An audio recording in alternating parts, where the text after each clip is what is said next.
Hi, so thanks for having me here.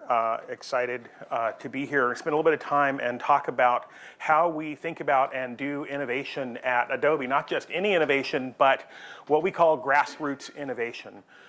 So before we adopted having our own homegrown process to support grassroots innovation across the organization, in a typical year we would do 12 to maybe 24 new innovation ideas that we would prototype, mock up, put in front of customers in some way, have some product managers, have the two-way mirror, whatever, do some surveys, and try to get a sample reading on those. And from that, we might bring 2 or 3 products actually into development. And from that, 1 or 2 might actually reach the market. And we would spend on each one of those probably $250,000 to maybe $1 or $2 million. And we'd spend 3 to 6 months usually exploring each one of those 12 to 24. We decided that we needed to change things up because we were undergoing the largest transition in the history of our company. Adobe had been around for 25 years at that point, and we were about to make the change from selling round, shiny things to actually going to cloud services. So the most dramatic change in the history of the company. In fact, they bet the entire business on this one transition. So this was hold your breath, hold hands tight, jump off the cliff together, because there's really no going back. And doing that in an enterprise that's decades old is not an easy thing to do. So we realized that we need to change everything, including how we think about doing innovation, the pace of innovation, and how we do it across the organization. So we came up with a new process, and in the first 12 months that we deployed this process inside the company, we went from doing about a dozen new ideas the previous year to doing testing and bringing to the point of putting in front of a customer over 1,000 ideas. And we did those 1,000 ideas in front of customers for less money than one of the ideas the previous year. So it was a pretty dramatic transformation. So I'm just going to cover a little bit about that process, how we came up with it, and how it works. So it's called Kickbox. How many of you have heard of Kickbox already? So I get some more. Okay, how many of you have deployed something that may be based on Kickbox or inspired by it in your org? I know I've talked to a few of you. Okay, cool. So the Kickbox process started when, as Tom kindly mentioned, my background is as a serial entrepreneur. I'm not a corporate person. I start companies, and my role inside those companies is doing product, like figuring out what we should build, how we should build it, working with engineers, and actually making something and shipping it to customers. So Adobe foolishly acquired from me my third startup, and that's how I ended up at Adobe. Otherwise, I never would have actually been hired in a big corporation because I never graduated from college. And I know this is true. I could not have been hired at Adobe only because after the acquisition was done, there was a big article in the newspaper, got all the congratulatory calls. The next day, I get a phone call, and it's like, hi, I'm from the screening company. We do all employee hires at Adobe, so I just need to ask you a few questions to fill out everything in the computer because you're now an Adobe employee. Congratulations. And I said, yeah, I know. I saw the newspaper, so I know I'm an Adobe employee now. And the check cleared. Thank you. That's great. So they started going down, like, where'd you graduate from college? I'm like, oh, I didn't graduate. I dropped out of college and did my first startup. And they're like, I can't go to the next screen unless I put something in from the college you graduated from. So you can't actually go to the next screen. So I said, the check is already in the bank, so I'm fine if you can't go to the next screen. I can just not be an employee. It's okay. I guess they worked it out somehow. And we got past that little hurdle in my onboarding into the company. So, but I brought a kind of different perspective. And the interesting thing is, when I started at Adobe, they were pretty excited, like, hey, you're going to come here and do product like you've been doing it in your startups, figuring out new categories. So think about building little companies inside Adobe. Make customers happy. Do what you've been doing your whole life. It should be easy because now you're in a big company. We have researchers. We have tons of developers. My largest company was about 250 people before I'd sold it. Adobe, 16,000 people. Oh, my God. We've got these amazing resources, a massive toy box. No longer, struggling for pennies and dimes to be able to make things, but now having real resources of a multi-billion-dollar company and a huge brand. And for the first time in my adult life, since I dropped out of college, I didn't ship anything for over 2 years. Never happened in my, so I was basically a complete failure. Everything dead stopped. From being able to do things, raise money from venture capital, start a company, recruit the people in the company, figure out a new product category, build that product, ship it, and sometimes get some success or a smoking, burning crater. That had been my previous MO, and I wasn't able to do anything, so completely failed. And I could either blame Adobe or I could blame me. And I decided, there's clearly something I'm doing wrong in this new context that's causing me to not be able to ship things. And the fascinating thing is in my first 6 weeks at the company, I came up with a new idea. So we had this big opportunity. I saw a vision for how we could do it. I was thinking big. I pitched it into the CEO. He loved it. He put me in front of the board, and the Lord Chairman's still the founder of the company, still involved. And I gave this pitch. Here's what we could do. This grand idea, big idea. Now finally, the big time, real resources, laid this whole thing out on my 6th week at the company. And the chairman of the board afterwards stood up, said, that's the single best pitch ever given to the board of this company in the 25-year history of the company. We're 100% behind you, let's do it. As I walked out, I gave the remote to the presentation remote to the CEO. I said, well, I'm screwed now. He's like, why? And I said, nowhere to go but down. And you know what? I was wrong. There was a long way down, actually. Because it didn't happen. Didn't end up happening. Never shipped. Why? Because I had gotten the chairman and founder of the company on board. I'd gotten the CEO on board, and absolutely no one else out of the 16,000 people in the company. So all of you who worked in big companies for many years are going, yeah, chump. So I clearly was a stranger in a strange land, didn't know what I was doing. So having gone through that experience and some other painful experiences for different reasons, not being able to get momentum and traction to ship something, I said, okay, I'm doing this wrong, banging my head against the brick wall, getting bloody, making a mess on the wall. How do I get through this? And I started then trying to change. Okay, definition of insanity is doing something that's not working over and over. Let me try changing it up. So I started changing what I was doing. I stopped telling people what I was working on. I started adopting a very different approach. And through successive approximation, I eventually started finding my way to forward success. And that success, then the momentum started accelerating, and then I was able to ship things and also guide some major acquisitions, moving Adobe into new businesses, including the acquisition of Omniture, which is now about 40% of our revenue, and which was pretty radical at the time, but today everybody knows us for digital analytics. But at the time we announced it, the street punished us for a year, not understanding why we would do something so weird. How does that fit into your business? Now, of course, it's obvious how it fits into our business. But sort of going through that process and then finally getting forward traction entailed me changing how I did things and taking responsibility. I realized the company's not going to change. The company doesn't. It's been very successful. It's clearly not the company's fault. I'm doing it wrong as the innovator. So if I want to manipulate the company into doing things that I need it to do, that's really the way I thought about it, is I need to manipulate the company. Because when I was acquired, the way I viewed it is I've acquired Adobe at enormous expense. I had to give away 99.999% of my equity to acquire my share in Adobe. Because they viewed it as they acquired me, but I viewed it as I acquired them. And I was not getting traction out of my acquisition at Adobe. I wasn't able to get things done. So I started changing up what I did. And as that became successful, then Adobe said, hey, Mark, can you show other people how to do what you're doing? Because you used to suck, and we were going to fire you. In fact, they kind of did at one point. And then they said, this is going really great, so show other people how to do it. I said, well, no, I don't know how to do that. I'm not a teacher. And so, but they continued to give me warm encouragement, as good employers will, and in that direction. So Kickbox was ultimately the result, which is I don't want to run innovation. I don't want to have to teach people innovation, show people about innovation. But I will document what I did into one system, and then I'll be done. I do it, I'm done. I'm going to be back to just making things, because that's what I enjoy doing. And so I will make the system, and then I'm out. And you can see my plan failed completely, because I'm here talking to you.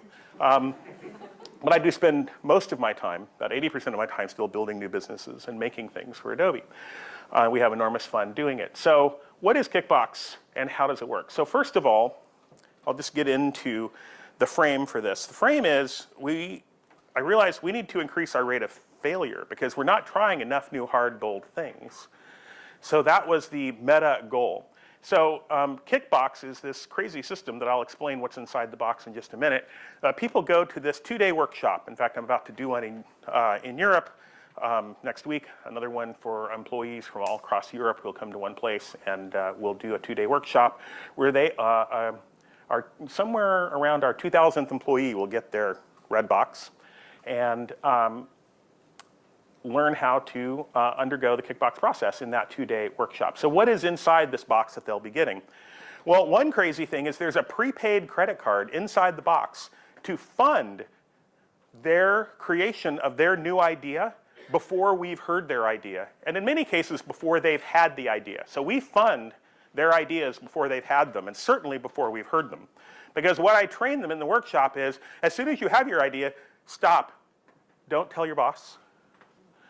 Don't tell any other Adobe employee, especially don't tell me. Why? Because my opinion of your idea doesn't matter. The only opinion about your idea that matters is a customer's opinion. CEO's opinion of your idea doesn't matter. So we like to fund their ideas before they have them. And the interesting thing is if you tell people your idea is funded before we've ever heard it, they have more ideas. They have a lot more ideas. And the ideas they have are actually better. It has a strange psychological effect on them. So inside the box, they get this card. Now, the card is loaded, starts out with $1,000. So usually when I tell people we give out $1,000 to any employee to have an idea and go pursue that idea, there's 2 reactions. Half the room says, $1,000? You can't possibly just give away $1,000 to all of these employees. That's craziness. Who's with me in this? Who's in that group? Nobody? That's not crazy? Okay, I guess I'm talking to a bunch of innovation-centric and minded people. I guess the finance people aren't here, the HR people.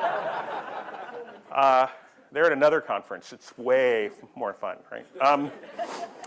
So doing spreadsheet stuff, I guess. Then there's another half that says, $1,000? That's not enough money to do anything. That's the engineering and product people, right? So, and you know what? They're both right. It's crazy too much money on one hand, and it's not enough to do anything on the other hand. But the reality is we're not funding the shipping of their product. $1,000 isn't enough to build anything, but it's more than enough money to do direct validation testing with end users. And it turns out, when I looked at the history of product at Adobe, the problem is not that we can't build it. In fact, we have some of the world's smartest engineers. We have a lot of resources. If we really want to build it, they can probably build anything, just about anything. The problem was that we were building the wrong things. We were putting our scarce resources and investing those into building things that people didn't want enough. It wasn't our customers' hardest problem or most valuable problem that they wanted solved.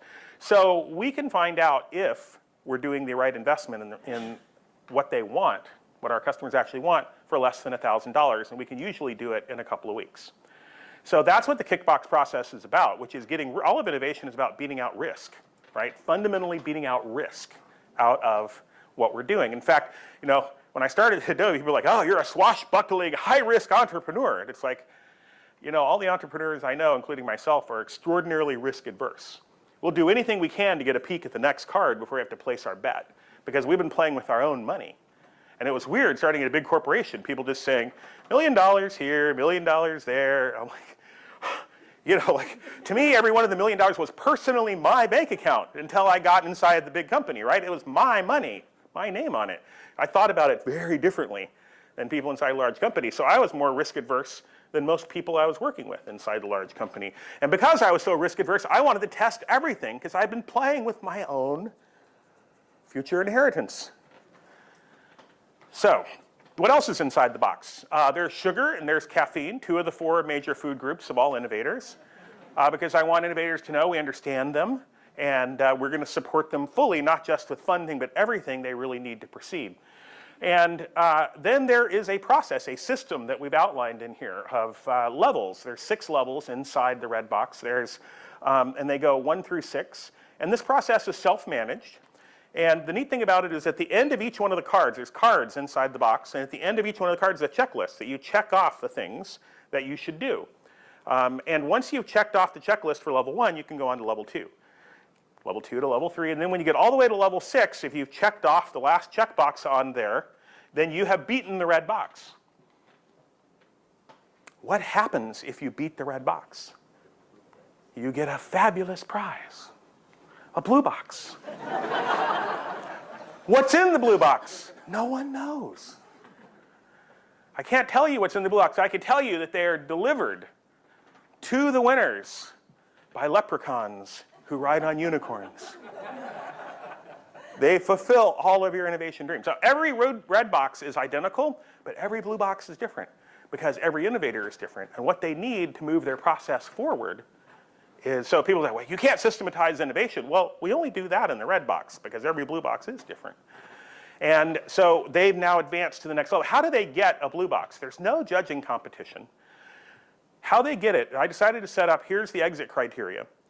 Exit criteria is you have to get an executive inside Adobe, any senior director or above inside the company, which there are hundreds, any one of them, to fund your next round of experimentation with just a few $1,000s or a commitment of a couple of engineers or anything that would equal a few $1,000s of money. It could be time, resources, or cash, or all of the above.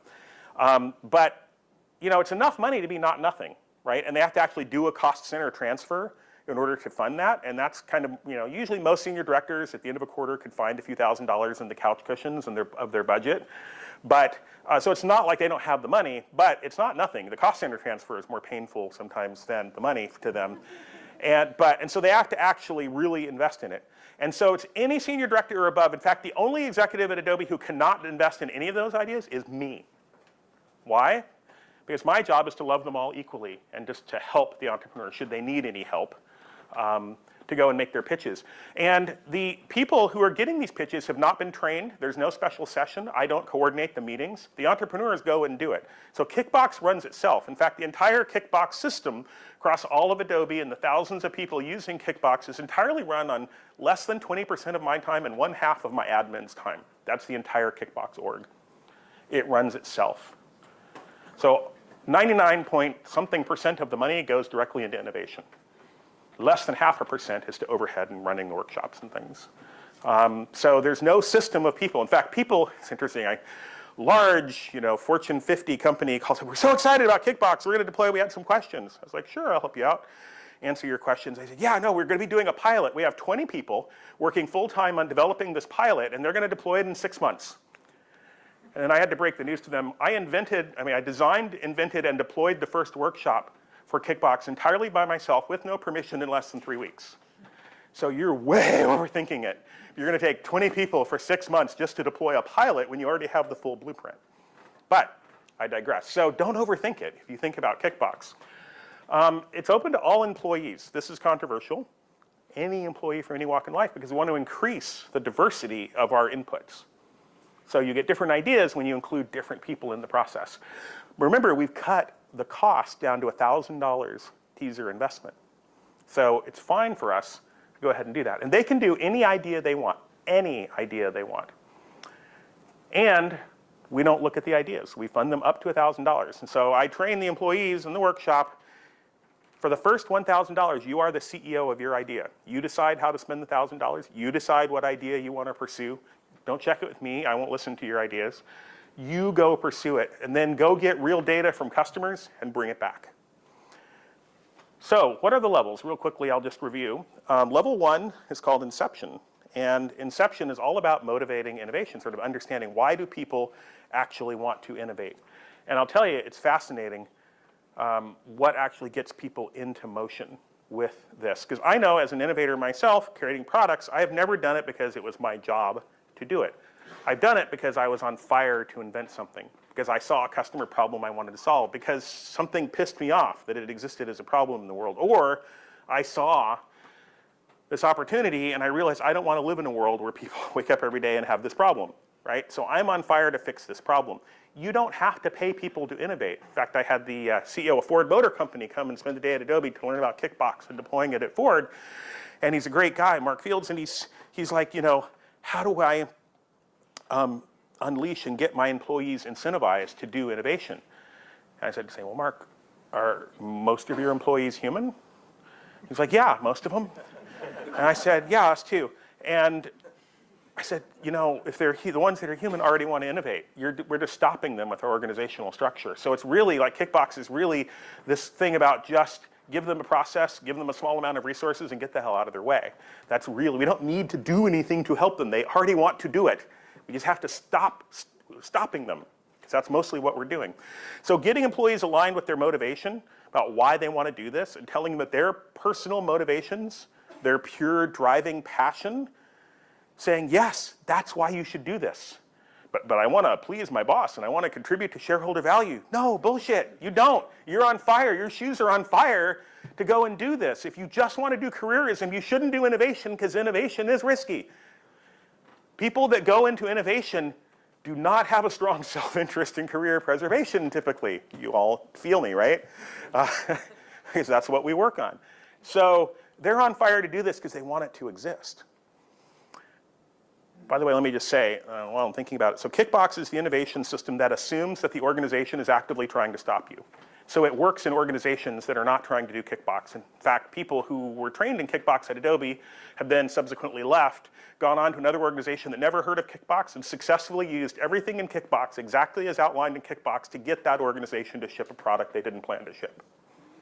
An organization that never heard of it. So you don't have to change anything about the systemic processes in your org, as I realized that that's the hard part about getting innovation adopted. So I designed Kickbox to work without changing anything at Adobe about the processes. It's a hack on the system, it's a hack around the system, but it requires no change of the system itself. So it's very easy to deploy. You don't even have to get permission, you just start doing it. It puts everything onto the innovator. Beyond the basics inside the box, they get zero support, zero follow-up, zero anything else. Because if this person's on fire like Steve Jobs to make something happen, I contend nothing in the world can stop them. And if they are not on fire, I contend nothing in the world can get them to light up except themselves. Right? So you're trying to push a boulder uphill to get employees that don't want to innovate. The trick is actually to find the ones that are on fire at the moment they're on fire and just feed more tinder and fuel and pour gasoline on the fire that already exists. For us to believe that we can make it rain is insanity, I think. We can't. All we can do is erect lightning rods to capture the energy of innovators when it's there, when the storm comes, to have them ready and prepared. So training everybody in Kickbox is just like a fire drill, getting them prepared for when innovation energy strikes that person at the right moment, the right time, and now they know what to do. Grab the box, go and innovate. So level 2 is all about just giving them divergent thinking context to actually come up with new ideas, because innovation isn't a thing you do once. Just like dieting should be a permanent change in eating habits, innovation should be a permanent change in business habits. There's also a little book in there called the Bad Ideas book.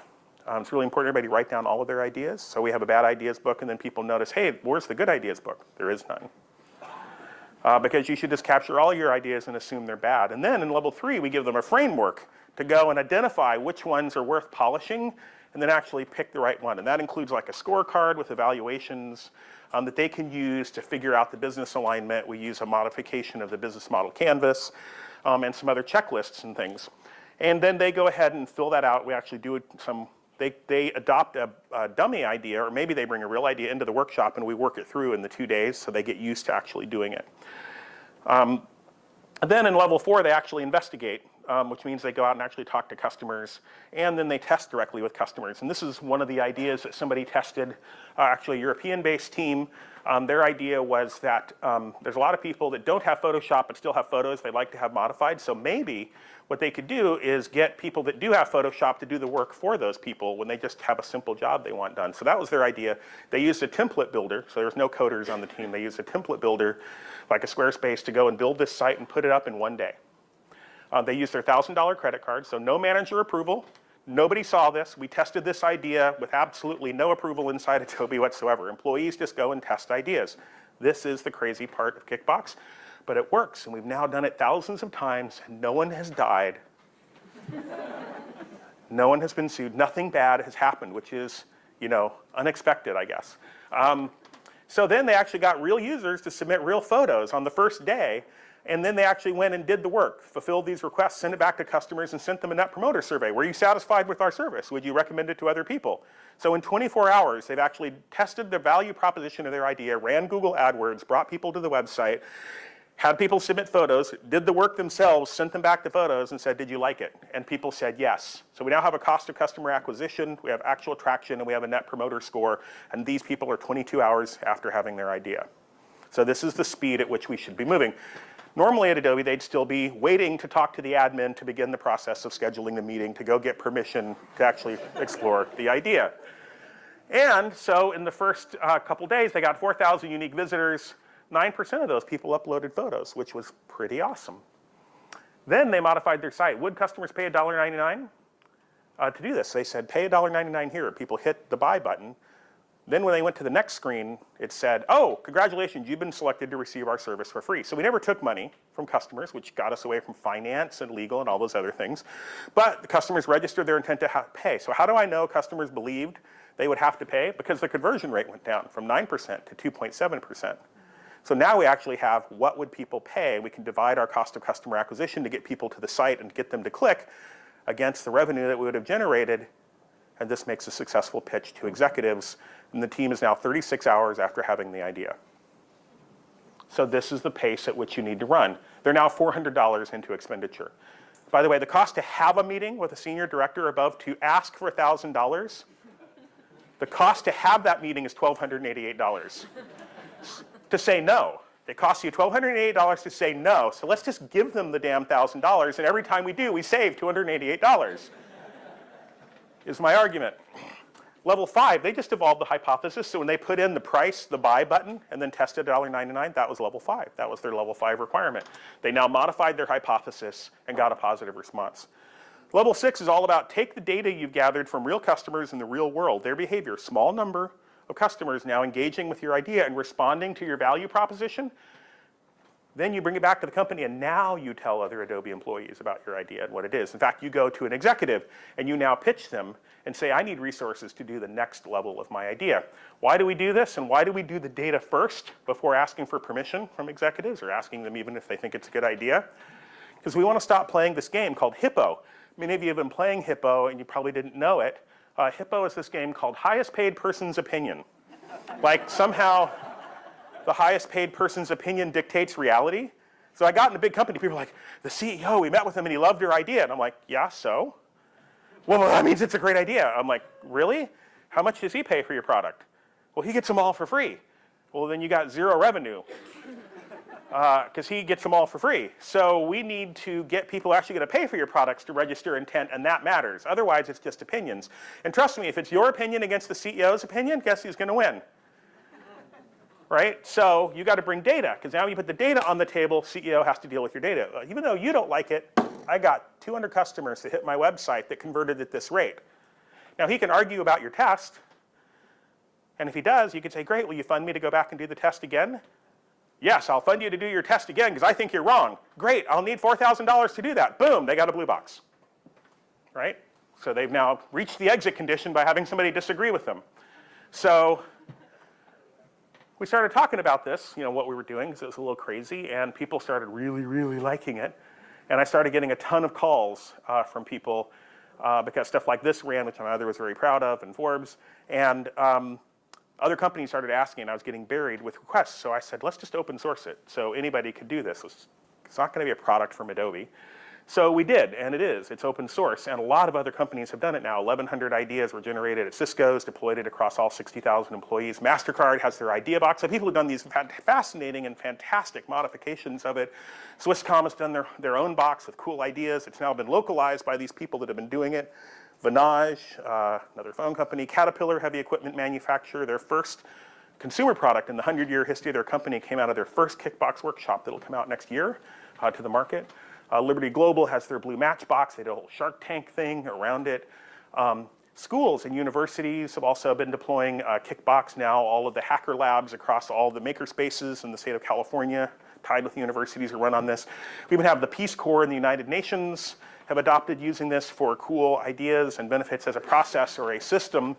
And it really helps inside your organization if you start generating external validation like this, because now I get less pushback from people inside the organization on actually doing stuff like Kickbox, because when we were named for the first time in the history of the company to the world's most innovative companies by Forbes, Fortune, and Forbes, that was cool. So you can go here and download Kickbox. So this is really the only slide you need to take a picture of. It's just kickbox.adobe.com.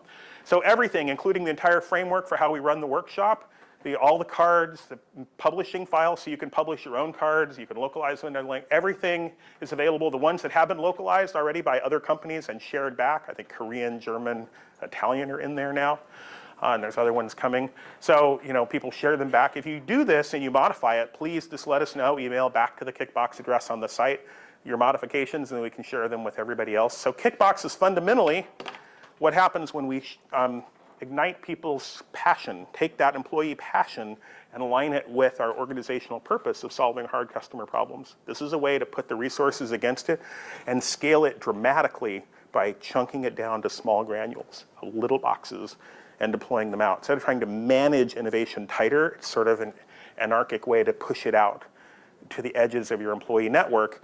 And when we get that alignment, magic happens. We're empowering employees. Basically putting trust into action by letting them be the CEO of their idea for the initial part. And it lights them up in a way that is magical. Thanks. Thank you. Great.